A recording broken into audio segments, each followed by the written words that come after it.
FAAMANATUINA o le ALOFA o le Atua o le tusi Faitau mo mare whaingenga tuai Iosua luna mata upe wha tatou Faitau whelafulafua e mare whai upu e wha se o atu i le whai poiva Iosua mata upe wha tatou Faitau e peo na masani ai mare whai upu e wha e o atu luna Faitau i le whai poiva whaafonga mai e whonga pa ia o tatou tua na vala au atu ai lea o Iosua i tangata e asefulu ma le lua na tofia e ia ai le fānauga Isaraelu. Ta itasi le āiga ma le tangata e atasi.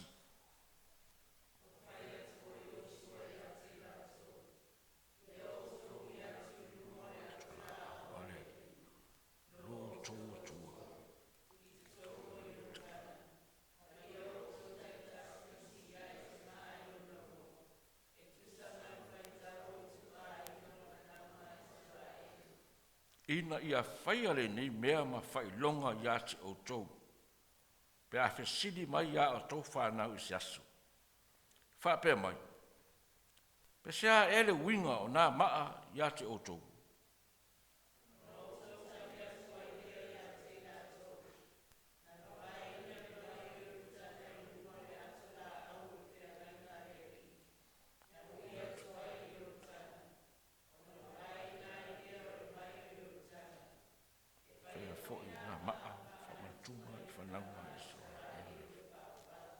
Ua whaapea o na whaia e whanauga Isaraelu. E pei o na whai atu ai o Iosua. O latou a wae maa e se fulu ma le lua ai totonu o Ioritana. Pei o na whetalai mai ai o le alii ai Iosua. E tusa ma le Faitau o tu āiga o le whanauga Isaraelu. Ma latou a watu ai i le mea na momoe ai. Ma tuu ai i le mea.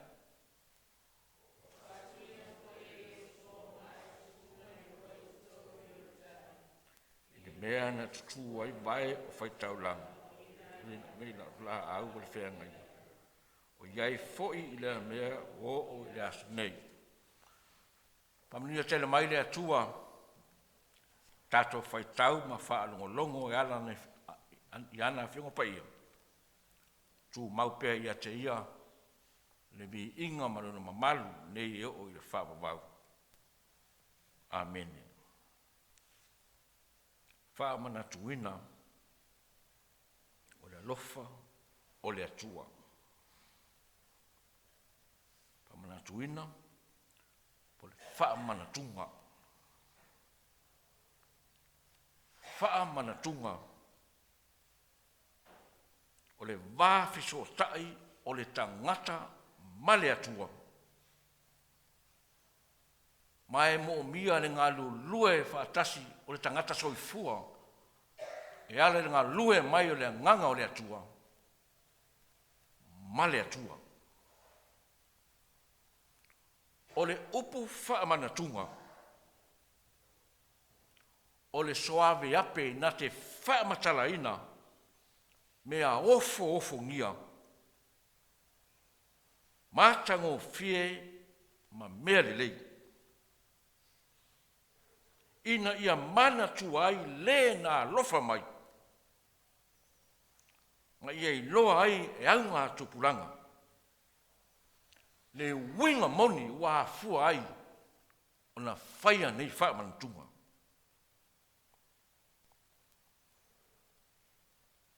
Neva yaso. Tato i loa umalava. O loa FAAMANATU i Samoa. Le ALOFA o le Atua e alai toi ina na mua i malai na asa ina le ngā suo le taitai au. Le o mafua ai na mei ese Samoa ma maro sa kolone ai ma ua tū to atasi. E mawhai foi wana taola mo ita te le mana malama uinga ia mea. Au le aunga ngau auti. ina whaamanatu pēr, na sisi ngāfua, tau sisi ngāfua. Ina ia ola mai fo i tupulanga la iti, ma e o whananau mai. Mafua anga wa laina whailo, naso whaamanatu le Samoa, o le sisi ngāfua. Whaamanatu ai le alofa o le Atua, o me e Samoa. Mai mālo sa nofo ko lone ai. E uina masaa le toto. A o leo o nofo sa o lotu. Mai mālo te tele. Ma taola mai foi te ita. Ta te leilo fo le winga o le maa whaamanatu o yane vidi amu. Pe whaamatia e se a ua maa fua ina tu le mai o. Ina ia i loa fo i tupulanga. Le winga o le maa, o le alofa o le Atua. Ua o mai ai le tala le lei ni Samoa, ma ua wha tala le ina ai. Ta ngata Kesiano, ma ta ngata Samoa. Whaia fo i atungi whafo. Pe te inga Paseka. O le Paseka tasi lea aso whaamanatu tā ua teri tangata Isaraelu. Po le ale mamao e wheme nofa le Isaraelu. Ai o mai lava Ierusalema. E whaile Paseka e whaamanatu ai. Le wha saolo toina o latou. O le wha mai fo nari, wha mai le sa wha mai yoti le sa musu wharau e whongale tu le nu o le atua yo. Le na a mai lona ia me mo le toto le ma moe tongi pou fale. E pasi loa. Ia latu le angelu i loa le fale le Isaraelu le fusi le toto. Mena futu. Pasi la i le pasi oma. Paseka la le whaamanatu i Isaraelu. E tumu ia i pete whapena le manatu o le neva yaso. O le whaamanatuina o le alofa o le Atua. Sauni Isaraelu e sopo ia le vai o le Ioritana. Fai mai le whaatonunga malosi a Iosua i le nuu. Ia whaapa ia ina outou e outou. A wā e ata e whaia ai e le alii. O wā venga i outou luma. Tasi le mea tā ua. O le ola whaapa ia ina. A wā e pa ia le Atua. E a foi o na pa ia le tagata soifua. E a tangia i lana mio mana me fai. Nai mau ali. Iosua tolu fai poe lima. Ua uma ona sopo i atu o Ioritana. Ona fetalai mai lea o le lii a Iosua. Nai mo Iosua e whawhai poe tolu. Ia o tau fai atu foi ia te i latou. Ia whape atu. Ia o tau a vae maa e se fulu ma le lua ai le nei mea i totonu o Ioritana. O le mea sa tutu mau ai vae o Faitau langa. Ma ia tau a vatu ai. Ma tuu ai i le mea mo moe ai. Tau te mo moe ai i le pōna nei. O le fai upo e lima. E a ngai i le fai upo e vali. Tusi la wale sa Faitau ina. O loo whaataunu uina ai e Iosua le whaatonunga a le Atua. Ua whai atu fo Iosua ia te i latou. Ia o tō hui atu i luma o le atola au a le alii lo o tō Atua. I totonu o Ioritana. Ma ia o tō ta itasi ma si iae se maa i lona ua. E tusa ma le Faitau o itu āiga o le fānauga Isaraelu. Ina whaia le nei mea ma whai longa ia te outou. Pe a whesili mai ia o tau whanau si aso. Whapea mai. Pe se a ea le winga o nā maa ia te outou. ona o tau tali atu wai lea ia te ilatou. Vai ina le vai o Ioritana I luma o le atola au o le whiangainga ale ali. Na ui atu wai Ioritana. Na vai ina I lea o le vai o Ioritana. E whaia fo I nā maa ma FAAMANATUINA I le whanauga Isaraelu e whaavau. Ua whaapea o na whaia I le whanauga Isaraelu. E pei o na whai atu ai Iosua. O latou a wae maa e se fulu ma le lua ai totonu o Ioritana. E pei o na whetalai mai ai le ali. Ia Iosua. E tusa ma le Faitau au tu āiga o le whanauga Isaraelu. Ma latou a watu ai I le mea na o latou momoe ai. Ma tuu ai I lea mea. O le whatonunga lea. Leo wha. O whaia Iosua I le nu. E tā ua tele maa whaamanatu. E whaelo ai I aunga tupulanga o loo muli mai. O le atua lava o ia o le tae malanga. O le atua lava lea. Ia ALOFA.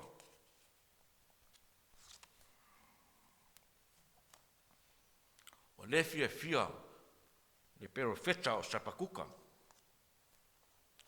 I tae o le nuu. Isaraelu. O le pio maa latou whainga wha le ALOFA. I naita ngata mātitiva. Latou whanua ua whaatau I le pea se vai. E solo whai atu naita ngata I le wha masinonga. Ai ua le maua mai ei se ami o tonu. Ua vea le maala o le wha se ia o le perifeta I le atua. E whaolinga mai ua sai le perifeta. Ona ua pulea tangata leanga, maleanga sala. Le nuu o le atua o Isaraelu lea. Nai mo sapakuka e lua. Pai mua. Ar fai pai lua ma le wha. O lo tali atu ai le atua I a sapakuka. Ua tali mai fo'i le alii I a tea. Ua whape mai. Ia e Tusi le whaalinga. Ia e tongi I papa. Ina ia mo moe o ia le late Faitauina. Whaauta. O le ua whaafefete ina e le tonu nona loto I a te ia. A o le ami o tonu. E ola o ia I lona whaatua. Pe a tuu mai la I nei aso. O na whaapea lea. Ia tosi whaamata te tele le upu. E ola le tangata I lona whaatua. I le papa o lona loto. Ma nei tele sia FAAMANATU o mo moli mai e sapakuka. Awa e teimi entua ngalo ai le tangata. Le ALOFA whai pea o le atua. Ai a mausa li le whaatuatua. E le ma whai o na malu lue. Lona ALOFA I lona atua. Sola ausu sulu ia kopo. Ona ole fefe ia e saulo na uso. Ina uia whaoa le tofi o le unu matua. Muri ane. A whaatonu winda e le atua. E alu e pe teli e nofo ai. Nemo kena se tosu lima. Su tolu se su lima. ua whio ae le atua nai ate ia, i lea mea. Sa whetalai ma i ate ia. O na whaatūle i a kopo le whailonga. I le mea na whetalai ma i ai, o ia i ate ia. O le whailonga maa. Ia li lingi ifo i ona luma. Le taulanga i mea e inu. Ma li lingi ai le suau. Ua whaingoa i a kopo le mea na whetalai ai le atua i ate ia. O pēteri. E fia whaamamafa le upu. Li lingi ifo i ona lunga le taulanga i mea inu. Le alo na winga. E iei le atua i mea uma. O lona lofa tu noa. Na te whaasafua mo so si tangata. Ua whaia i a kopo le whamanatu. E ala i maa, ma le ingoa pēteri. Ina i loa e aunga tupulanga. Le alofa o le atua.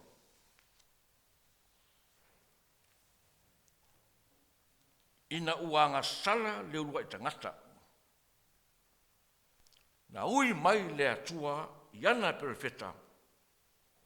E ala i se le lainga. Se i toso so le maftanga ale tangata. Ma le atua o ma lepe ma sofa i dang sala.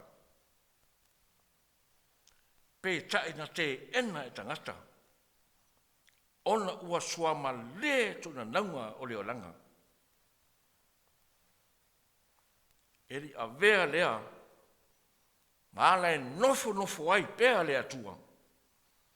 Ma tuu e pea le tangata e whano e pea le ngasala. Le ai. A lea ua liu tino tangata. E ala i lona no pele e to atasi. E whaasa o loto ina ai le tangata. Ua pa u watu i le loto o le ngasala. Ua tu ua e le atua lona mamalu. A ua fio mai i le lalolangi. E ala ia Iesu. Ina ia ola ma midi tino whaatasi ma tangata. Pe taina te ena e tangata. O lona ia lava nuu. Na fānauga. Ala i loa le apostolo Paulo. E tā lai le toi tū o Iesu. Ae whaatalinga tuli lava nisi. Le ua o lava i nisi o Sauniga pa ia, pe o sakarameta, o le whaamanatunga. Ua whaawinga se ina e tangata. Ua manatu nisi. O le whalawa, po le areto, ma le wina. E ao o na tua a ai mawheinu ina ia ona nā. Fai mai le apostolo. E le ai ea ni o tau fale. Tote a ai. Mawheinu ai. E muka ni tumua mua. Tau sutasi a pulu fulua. Wa le to una lava i Iesu se mea. Mo lona e kalesia. Lona soifua ma lona ola. Le tamau a inga ma lona mamalu. Ua whaasoa mai mo tangata uma. O opu na pa o mai yona whafonga. Nei mo le luka lufu lua. Pai pa suma lima. Ua whetalai atu o ia i a te latou. Ua tere lava luma nao. E moi ai i nei paseka ma outou a o le i yoo i lau tinga. Wa o te whai atu i a te outou. Te reto e ai lava. Se ia oo ina whai wina i le mālo le atua. Ona tango ai lea o ia i le ipu o whaafitai. O whetalai atu. Ia tau tangoi i dene ipu, ma ia tufa ane ia te outou. Wa o te whai atu ia te outou. E a mata atu nei. O te le inu lava i le fua o le vine. Se i o mai le malo o le atua. Ona tango ai lea o ia i le areto. Ua whaftai. Ua tofi tofi. Ma watu ia te i latou. Whape atu. O lo tino le nei. Ua fō ina atu mo o tō. Tō te whaia le mea nei. Ma whaamanatunga ia te a. Sa whapea fōi o na tango i le ipu. Ina ua oma. O na tali sua o whapea atu. O le nei ipu. O le whengenga whaulea i o toto. Ua whaamaringi ina mo o tō. Po whaia i nei aso le whaatonunga a le matai.